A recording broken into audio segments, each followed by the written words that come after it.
When was the last time you got a hunch something was not right? You know this moment when you feel in your gut that you shouldn't do something. Indeed, I'm talking about your intuition. For instance, we say it's our intuition when we have a strong feeling for a job offer. We believe it's that same intuition which helps when we decide to invest and buy shares of a specific company. And the questions many decision experts look at answering is, when can we trust our intuition? First, we need to clarify the definition of intuition. There are many, but let's agree that intuition is an unconscious cognitive process to obtain knowledge.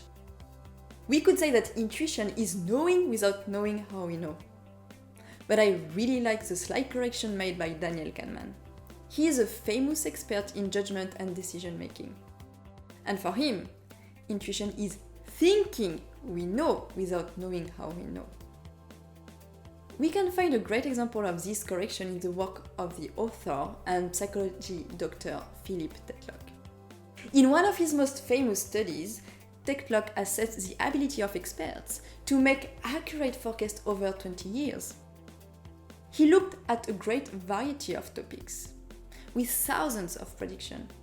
Predictions range from the economy, stock market, elections, wars, and the list goes on. The findings? When these experts attempt to predict complex events, it turns out their intuition was often misleading.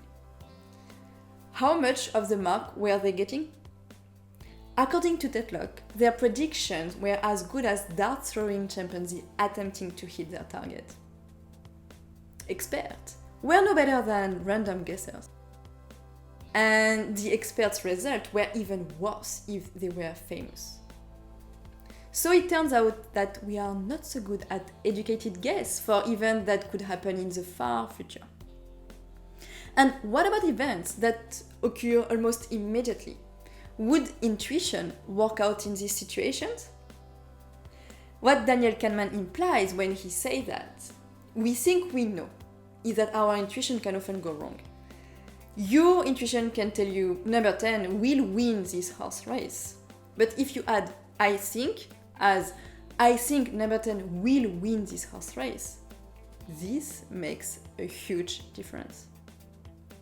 Having a high level of confidence from a gut feel is not a sign that our intuition is correct.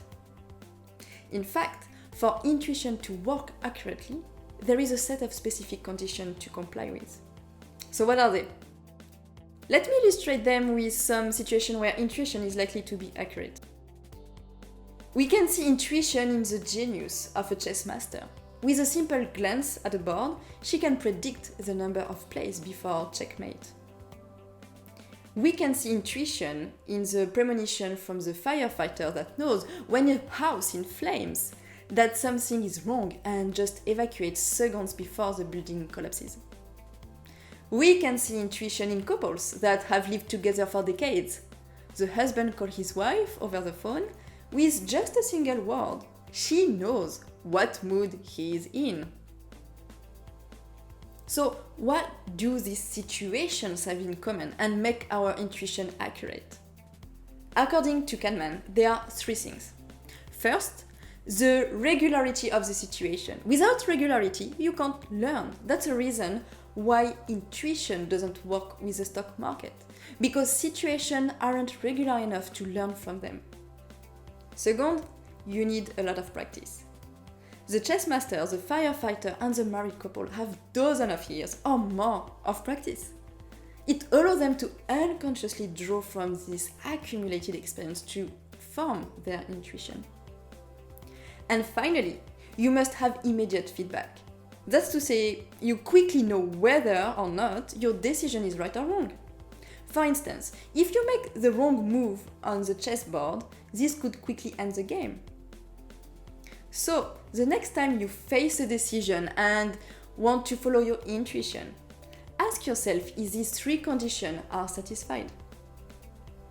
If they are, your inner judgment is probably accurate. If not, you better off giving a chimpanzee some darts to throw. If you like this video, leave me a comment. And if you want to know more, follow me on my social. See you soon. you.